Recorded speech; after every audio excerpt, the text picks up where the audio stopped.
Hi, welcome to techramen.com and this is Lakshmarajan with Yu Yureka. And yesterday we did unboxing. If you have not seen the unboxing video, please have a look. And in this video I am going to do a 24 hours review. So basically I'll be using this phone for the first 24 hours. So I am just going to put the SIM on into it, and so I'll be seeing how the phone behaves, how the Cyanogen mode works, and the plus and minus which I find in the first 24 hours of usage. So the time is now 11:15. So I'll wrap this video tomorrow morning 11:15. So this is my first 24 hours review. So hope I enjoy this video also, and hope you also to enjoy this video. The phone is light. I really like the form factor, and it has a nice back panel. They call it the moon dust gray. The phone looks good on the first look. 3 capacitive buttons. So we have the white glow, home button, back and menu. Wallpaper, widgets and themes can be accessed by long pressing the home screen. Different wallpapers to choose. There are many widgets to choose from.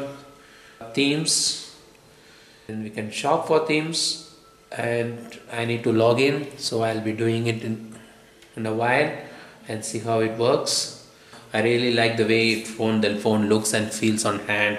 Here is the speaker grill, and then the camera part over here. There is a 30 megapixel camera with the LED flash, and there is a microphone over here, and then the audio jack can be found over here, and then we have the micro USB port, as well as there is a microphone over here.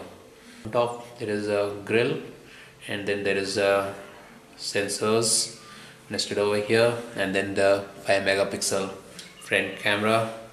So pretty compact design. So I've been very pleased using this phone for the first 24 hours. There are a lot of surprise in store in the OS, Cyanogen OS. So there are a lot of customization possible. There are a lot of tweaks that is possible. So still I am exploring the OS Cyanogen, and I will list you what all I found in this phone so far in the first 24 hours. I really like what lock screen can do on Cyanogen OS on this device. To begin with, slide to the left, it opens the camera app, and also the lock screen displays the missed calls as well as the 100 SMS. If there are more than one SMS 100, it shows the total count. If there is only 100 SMS, it shows the sender name as well as that messages right on the lock screen. Moving to the home screen is quite easy. You just drag down. Here you have the clock. Click on the clock and then go here to this option and then select this night mode. At night when you're sleeping, it works like a bedstand clock, and you don't have to unlock to see the time. It's always on. If you want to go to the notification panel, slide down, and it works on both 1 finger and 2 finger gestures. So 2 finger gesture on the right side goes to the quick access settings, and single finger on the left side, swipe down, goes to the notification area. So if you're listening to music, this is how the lock screen works. You have the music controls over here. You can go forward or backward to your playlist, also start or pause right from the lock screen, and then you have the graphical musical bar on the bottom. In lock screen, when you press the power button, you have the power off, reboot and airplane mode. So when you press the power button in the home screen, you have additionally a profile. Click on the profile. You have a list option: automobile, home, night, silent and work. So if you are in a meeting, you can just press the silent. You can go to the settings, go to the profiles, and you can customize the profile. Say when you're sleeping, you don't want Wi-Fi, you don't want to connect to your GPS, you don't want the Bluetooth, you don't want mobile data. Fine. So if you are sleeping, you can just go to the profile and choose the night mode. It automatically shifts to the night mode, and it disables all the other features which you have opted for night mode. So it's very easy. Toggle between various profile right from the home screen. So another thing I discovered is that there are the 3 buttons over here: back, home and menu button, which can be customized. So go to the settings, go to lock screen and choose the button action. So we have the button actions for home, menu and back button. We can assign a particular actions to home, menu and back button. So pressing the home button, we can enable it to unlock the phone, and also we can assign long press action for home, back and menu. So there are a series of options that is available over here, and I go with the torch. Same thing can be done for long pressing the menu button as well as the long pressing the back button. If I have to enable the torch, just a long press of it enables the torch. Long press the home screen, you have the wallpapers, widgets and theme section, and you can swipe up. You have the set of tweaks or customization option over here. For home screen, you can choose a grid size of apps. You can either have the default 4x4, or you can choose between cozy, which is basically 5x5, or you can still condense it into 6x6 panels. So you can have 6x6 36 apps on the home screens, or you can customize your own home screen grid. Also, there is something called protected apps.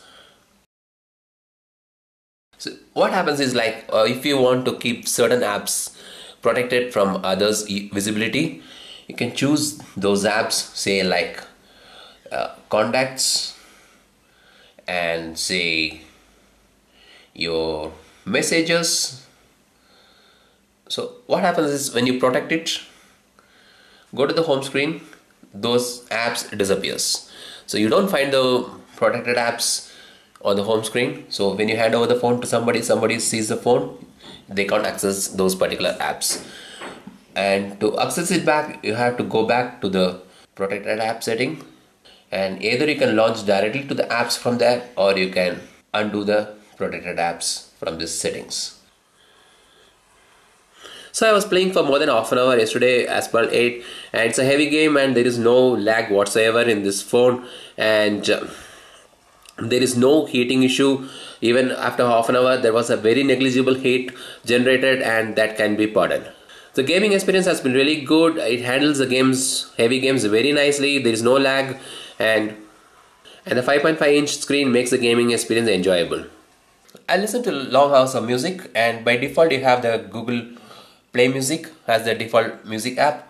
But what is very interesting is the Audio Effects app, which is the equalizer app. It comes with a lot of presets, equalizer presets. So we have a lot of genres to choose from: heavy metal, folk, pop, jazz, rock, electronic, classical, small speakers, and you can also have your own custom settings. Then it also has a reverb options, so large hall, small room, big room, plate. You can choose between those options, and it detects the headset, speaker, USB, Bluetooth, wireless automatically, and the music quality is good, and I enjoyed the music on this phone.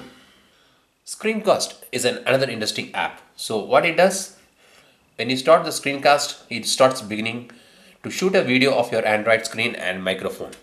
So if you're playing a game, you can activate this screencast app and it will be shooting the entire game, which you can watch later.